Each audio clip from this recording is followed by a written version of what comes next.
नागपूर शहरामध्ये स्फोटकं सापडल्याचं प्रकरण आणि त्या संदर्भात सुद्धा आणखी एक महत्त्वाची बातमी समोर आलेली आहे। केंद्रीय तपास यंत्रणांचं या प्रकरणात लक्ष आहे।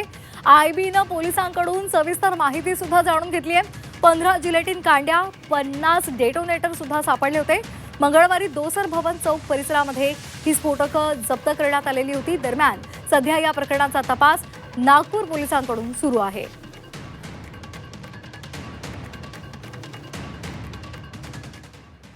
आणि या संदर्भात आणखी एक महत्त्वाची बातमी आहे। डेटोनेटरवरचा बारकोड आणि सिरियल क्रमांक हा अस्पष्ट आहे। बारकोड पुसलेले असल्यामुळे तपासामध्ये अडथळे येत आहेत। कंपनीने डेटोनेटर्स कुणाला पाठवले हे तपासण्याचं मोठं आव्हान आता तपास यंत्रणांसमोर आहे।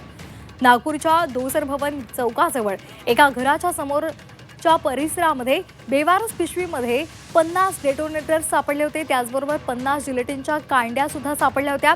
आणि याच प्रकरणात आता नवी माहिती समोर आली आहे। एसबीएल कंपनीशी संबंधित या स्फोटक प्रकरणामधील बारकोड हे मिटलेले आहेत।